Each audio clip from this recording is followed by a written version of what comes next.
How long have you been commercial fishing?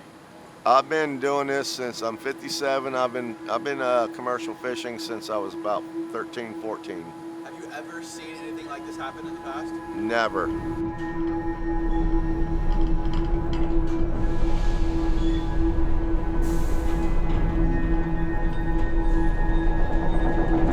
I unload boats. I fillet fish.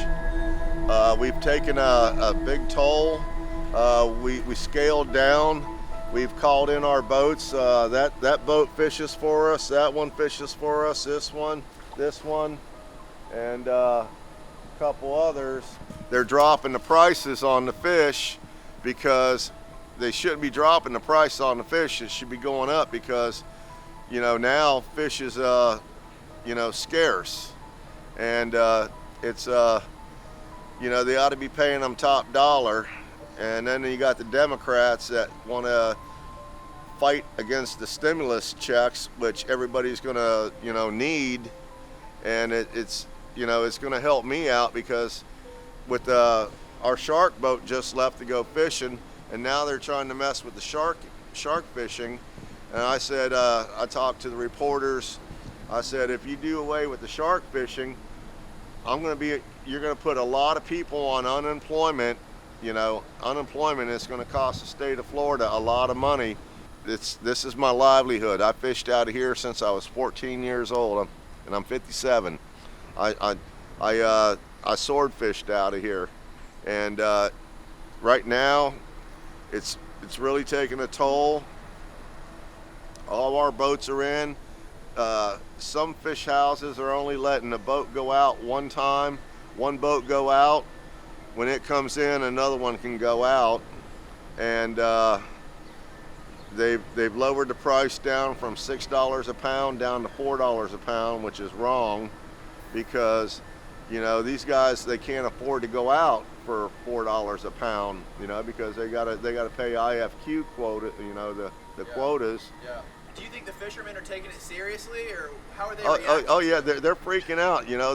This guy Ricky right here, he's been, I fished with him when I was 14 years old, sword fishing 200 miles out in the Gulf.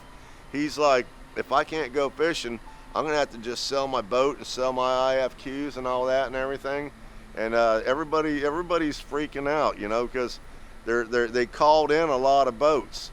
Like down at John's Pass, at Don's Dock, one boat comes in, another boat can leave. Same thing with up here at Savon, right there by the bridge. It's just, it's. Who's putting those restrictions on you guys? It's the people in Tallahassee right now. We need Nancy Pelosi needs to disappear.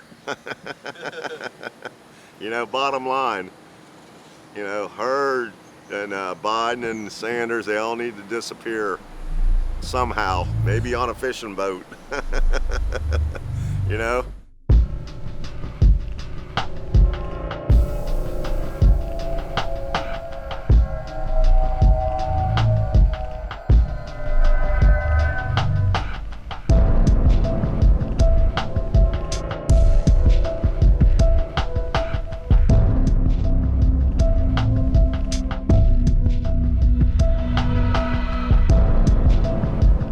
Okay, my name's Norm Runkles, Clearwater Police Department. We're out here for the next 2 weeks, just monitoring the beach, making sure that people don't go on the beach. I'm responsible for these two parking lots in the Sand Key Beach, making sure that people stay off of them. People talk to us all the time, ask us questions all the time. Their biggest thing is they've never seen the beach like this since 9/11. Personally, I think people overreacted. Instead of keeping calm and doing simple things such as washing your hands, and people are still out walking, which is good. I think keeping everybody locked up too much inside could have a reverse effect, because we know the virus doesn't live in the sunlight. So, you go take yourself and put yourself in a dark place at home, who knows what's going to happen.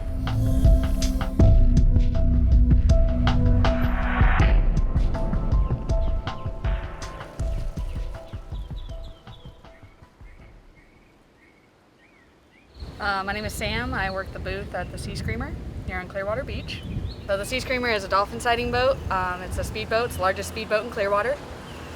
We run hour cruises, showing you the area and looking for those dolphins. Typically this time of year is actually spring break. Usually it's pretty flooded with people, especially young adults. Usually the beach is pretty filled, restaurants are overbooked. We're all selling like crazy. We're one of the more popular boats on the marina. I would say us and the pirate ship are the most popular. People really like us. We chose to shut down. With the beach closing, there just hasn't been people coming around. Everybody's had to shut down either for lack of people or they were forced to. It's been rough. It's been rough on everybody. Everybody's kind of sitting there with the dumbfounded look on their face, like, what do I do now? So it's been scary. My husband and I both work on this boat, so that's both sources of income getting cut significantly. We work primarily on tips, so if people aren't here to tip us, we're not getting income. So what are you guys gonna do if this area is shut down for the next month? Yeah, not really sure. We don't know yet.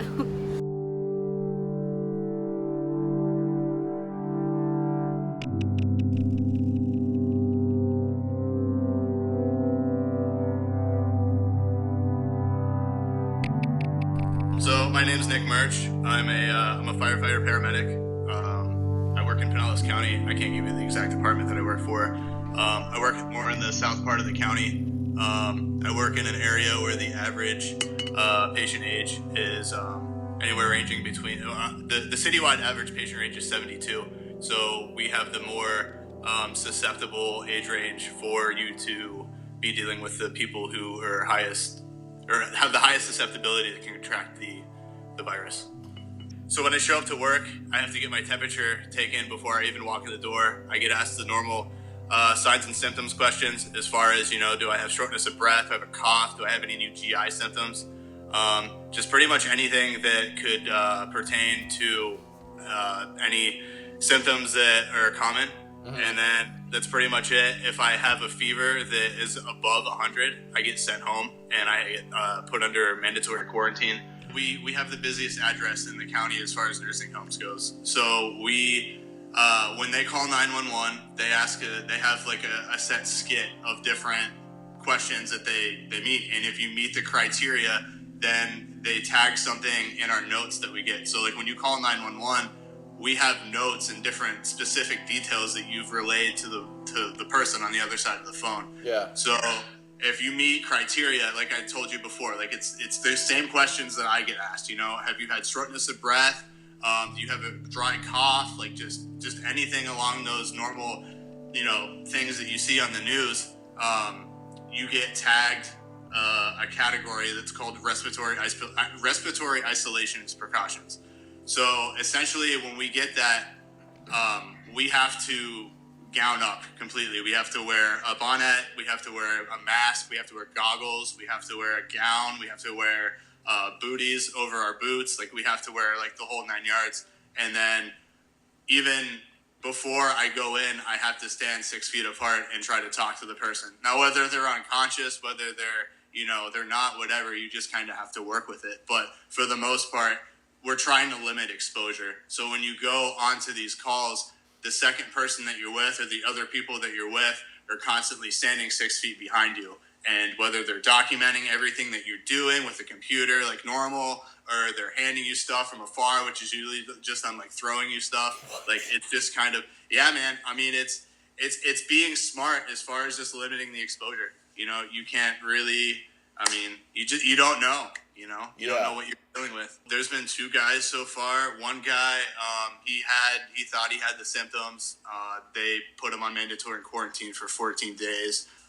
There's another dude who's actually on my shift who, unfortunately, his mom has tested positive for it.